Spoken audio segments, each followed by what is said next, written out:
You will hear a conversation between a psychiatrist in the medical centre of the college and a new student. First, you have some time to look at questions 1 to 4.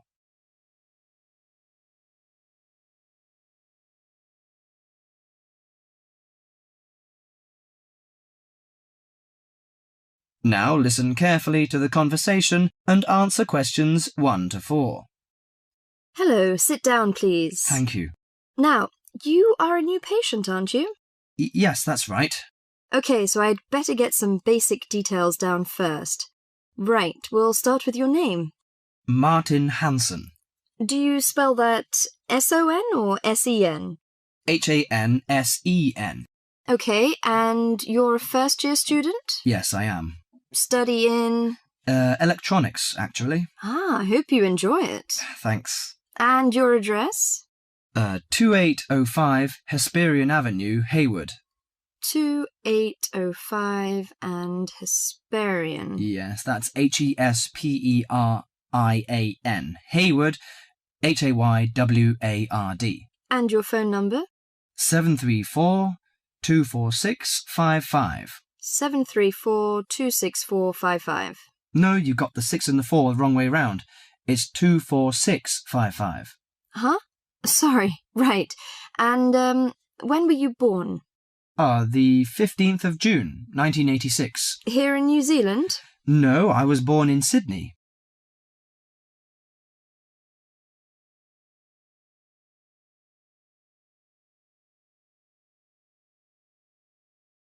Before you hear the rest of the conversation, you have some time to look at questions 5 to 10.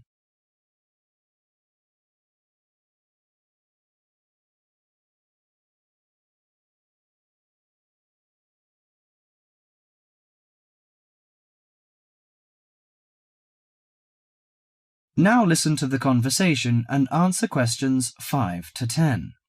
Good. So, what's your problem? Well, frankly, I wonder whether it is a problem. I get the blues, and it lasts for quite a while. I don't know how to... Yes, we all feel sad or get the blues now and again. Generally, our sadness lessens in time, and with the support of friends. However, if the depression leads to difficulty in thinking and greatly disrupts your daily routine, it can be evidence of a psychiatric problem. What do you feel exactly? I always feel sad and worthless. I find it hard to fall asleep and wake up early in the morning. How long has it lasted? Nearly half a month. Do you feel fatigue or loss of energy? Or you may have lost interest or pleasure in usual activities? Yes, sometimes. At first I thought I could overcome it by myself, but I failed, and I'm so glad that you came here. It seems that you are suffering mild depression from your symptoms. Depression? Yes, I feel depressed sometimes. But why would I... Depression may occur as a result of biochemical changes in the body. Alcohol, amphetamines, cocaine, and LSD can bring on depression. Those who have a family history of depression usually have a greater risk of depression. Sometimes the worrying changes in life can lead to depression. I see. I had a really bad breakup of a love relationship. It makes me feel hopeless. Do you think I need some treatment? Yes. Antidepressant medications are often used to treat depression, if it is serious. But I don't suggest them at first because of the side effects. I suggest psychotherapy, which can give you support and help you regain control. So do I need to come here every day? No, I will arrange counselling sessions for you, which will last 12 to 20 weeks. You come here once or twice each week.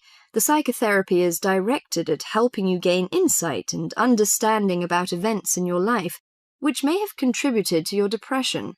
With growing insight, you can often learn more effective ways of coping with your feelings and changing your behaviour. What can I do to take care of myself? Well, at first you should do some physical exercises on a regular basis, at least 3 times a week. How is your food? Do you eat well? Yes, I think so. I eat at my homestay family. Good. Find a hobby or a positive recreational activity to participate in once or twice a week. I know it's difficult for you, though.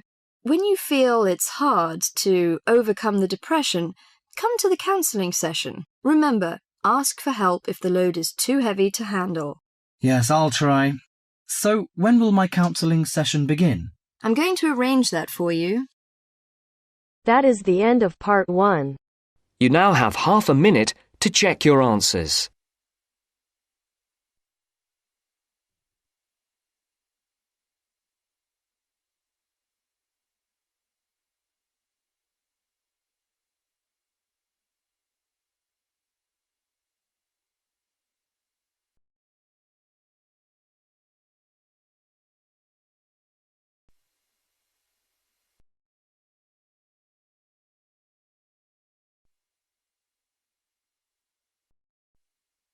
Now turns to part 2. Part 2. Listen to the guided tour commentary and answer questions 11 to 20. You now have some time to read questions 11 to 20 first.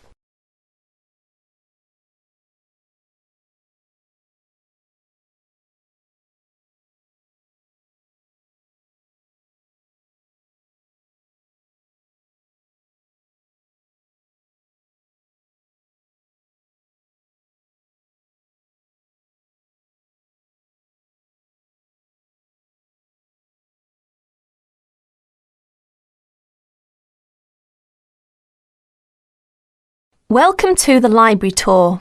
We'll begin our tour of this level of the library here at the entrance. Then we'll go in a clockwise direction. So, first of all, over here on the left, next to the entrance, is a touchscreen information service. These computers can be used at any time to get general information about the library and how it works. In front of the touchscreen information service are the catalogues. As you can see, it's a computerised catalogue system and it's very easy to use. The catalogues are linked up to the other libraries at the university, so make sure you check which library a book is in when you are trying to locate a particular item. Next, along here on the left, we have the circulation desk for borrowing and returning books. The returns area, the place for returned books and other items, is at the end of the circulation desk, near closed reserve. Closed reserve, as most of you probably know, is a collection of books that are in high demand, so they are on restricted circulation. If a book is on closed reserve, you can only borrow it to use within the library for 3 hours at a time. Over there in the corner are the shelves for newspapers. The library has an extensive collection of local and international English language newspapers. They are kept on those shelves for 1 month and then stored elsewhere. As we continue on our tour, around to the right, this large central section is the reference section. Reference texts cannot be borrowed for use outside the library. They must be used within the library. All these shelves in the centre of this level are the reference section. Now, the stairs here on the left lead to level 2 only. On level 2 are most of the law books. To go up to the other levels of the library, you have to use a lift. Beside the stairs are the restrooms for this floor. Now, as we walk around this corner to the right, this large room on the left is the Audio-Visual Resource Centre. You can come here if you wish to listen to a tape or watch one of the library's videos. Next to the Audio-Visual Resource Centre is the photocopying room. There are 15 copiers for student use, and we've recently added a colour copier. The system for copying uses cards, not coins. You can buy a photocopy card from the technician in charge of the photocopying room or from the information desk if he isn't here at the time. On our right, these work tables are for student use, especially for small groups to work together, or you and your colleagues can use the conference room, which is that small room there next to the lockers. You can work on group projects in the conference room without disturbing anyone, and there's a conference room on each level of the library. The round desk in front of the lockers is the information desk. If you need help using the catalogues, or you need to organise a loan from another library, the information desk is the place to come. And finally, here, beside the exit doors, these two shelves contain current magazines and journals. Like the newspapers, they are kept here for a time and then stored elsewhere. OK, that's the end of the tour of this level of the library. I'll leave you to look around yourselves now, and if you need any further help, please ask at the information desk. That is the end of part 2. You now have half a minute to check your answers.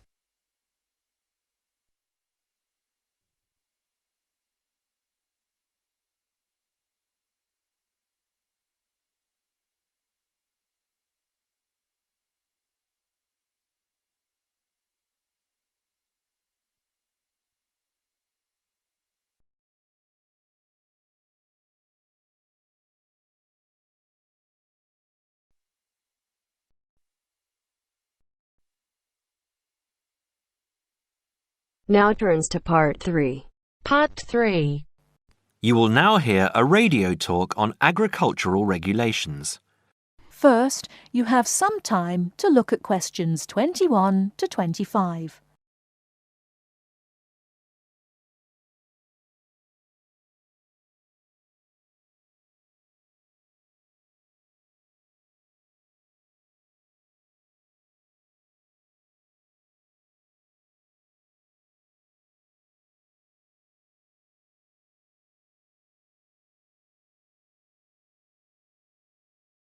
Now listen carefully and answer questions 21 to 25. Could there be clearer proof of the arrogance and indifference of those who are supposed to keep our food safe than the muzzling of John Verrill? Agriculture is a business, true, and businesses have to make money. But this shows how ministers and officials put the profits of the agriculture business before the well-being of the British people. Mr. Verrill, a pharmaceutical chemist, was appointed to represent consumers on one of the many committees that advise the government on food safety. When he tried to do his job, though, and wanted to warn ministers of a danger to children's health, he was refused permission to do so. The danger comes from hormones given to cattle in the USA and some other countries to make them grow faster. They speed up the animal's development to maturity, thus making meat production more profitable. There have, however, long been fears that the hormones have horrendous effects on the people who eat them, causing diseases as serious as cancer. Once these hormones were used on British cattle too, but over 20 years ago they were banned in Europe for being too dangerous. Indeed, so concerned is the European Union that it banned imports of hormone-fed beef years ago, much to the fury of the US government, which wants to sell it all over the world. Several years ago, the USA and Canada asked the World Trade Organization to declare the ban illegal and to punish Europe for failing to lift it. The WTO, with its long record of refusing to let environmental or safety concerns interfere with trade, agreed, imposing fines of more than $120 million a year on the EU for its refusal to back down. The British government now backs the Americans, claiming that there is no proof that hormone-fed beef does any harm. This is where Mr. Verrill comes in. He is very angry with the government, especially as their claim comes out just after a Danish study shows that growth hormones are 200 times more dangerous than was previously thought. Worried by these findings, Mr. Verrill spoke to government representatives, who did nothing. Before you hear the rest of the talk, you have some time to look at questions 26 to 30.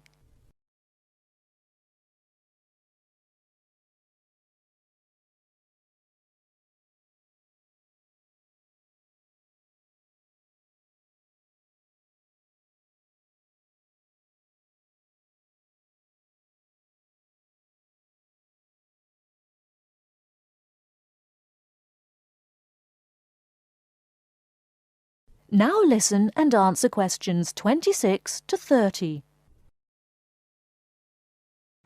Not only that, but they have not been testing beef which is imported, which, by law, they are required to do.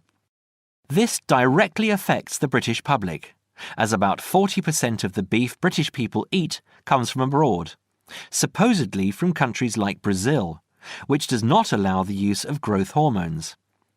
Brazilian beef is stocked by some British supermarkets and widely used in catering. Yet, when a Brazilian farm was recently visited by EU inspectors, a large stockpile of this banned substance was found. This is not the first food scandal we have had in our country. Take the present concern over a well-known chocolate company.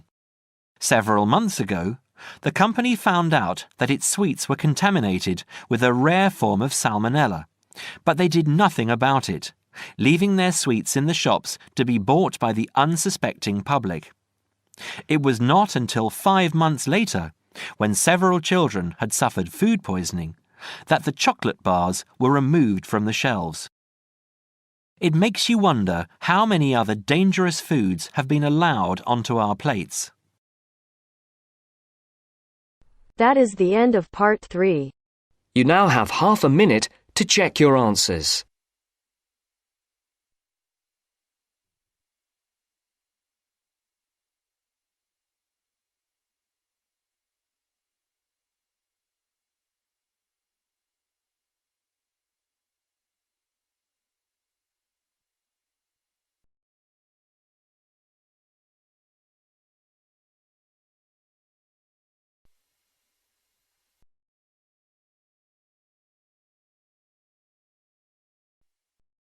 Now turns to part 4. Part 4. In this section, you'll hear a lecture on coral reef. First, you have some time to read questions 31 to 40.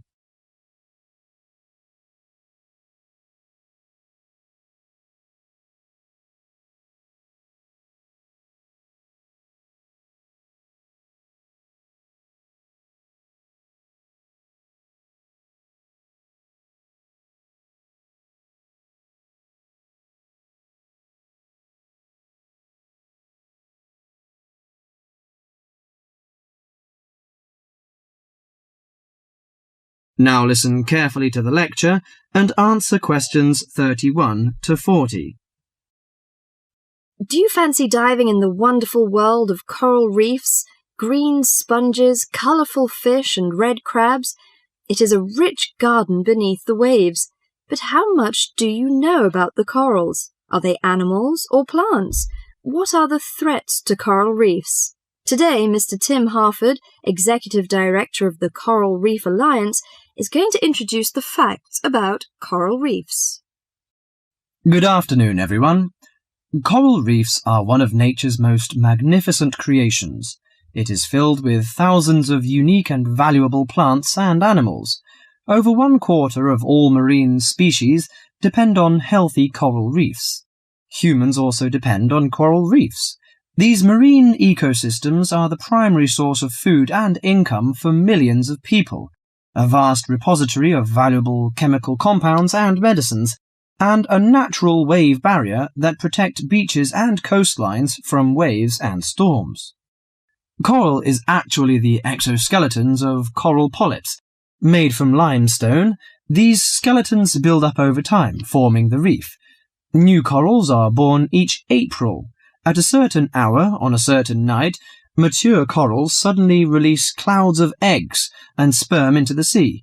After the fertilized eggs take root on the seafloor, they can grow up to 15 centimeters per year. Coral reefs are present in the waters of over 100 countries. These are warm, 18 to 29 degrees centigrade, shallow, sunny regions primarily between the tropics of Cancer and Capricorn. Only clear, warm salt water can support a coral reef. And because sunlight is crucial to the reef's survival, the water must also be shallow. The algae that grow on coral provide much of the coral's food. In deeper water, algae cannot get the sunlight they need to grow. Most coral reefs are in the tropics because natural conditions there are perfect. In their modern form, coral reefs have thrived on Earth for over 50 million years. In recent years, however, more than 11% of the world's reefs have been lost, with another 16% severely damaged during the El Niño event in 1998. Up to 32% of coral reefs may be destroyed by human activities in the next 30 years if we do not take action now. Corals and coral reefs are extremely sensitive. Slight changes in the reef environment may have detrimental effects on the health of entire coral colonies. These changes may be due to a variety of factors. One of the greatest threats to coral reefs is human expansion or development. As human population increases, so does the harvest of resources from the sea. Due to overfishing, reef fish populations have been greatly decreased in some areas of the world. The removal of large numbers of reef fish has caused the coral reef ecosystems to become unbalanced. As we know, corals are also very popular as decorations. A large amount of the most healthy corals are selected by commercial collectors. They sell the corals to souvenir shops, where a large number of tourists wait to purchase them as decorations or souvenirs. Coral reefs also receive much damage from both commercial and private vessels. The leakage of fuels into the water and the occurrence of spills by large tankers are extremely damaging to local corals. Although much of the coral reef's degradation is directly blamed on human impact, there are several natural disturbances which cause significant damage to coral reefs. The most recognized of these events are hurricanes or typhoons, which bring powerful waves to the tropics. These storm waves cause large corals to break apart and scatter fragments about the reefs. Home to a diverse community of creatures, coral reefs are underwater treasure chests of colour and activity. Predators and prey swim and crawl among the coral in nature's never-ending dance of life and death. This lively, fascinating world beneath the waves is just waiting to be explored. That is the end of part 4. You now have half a minute to check your answers.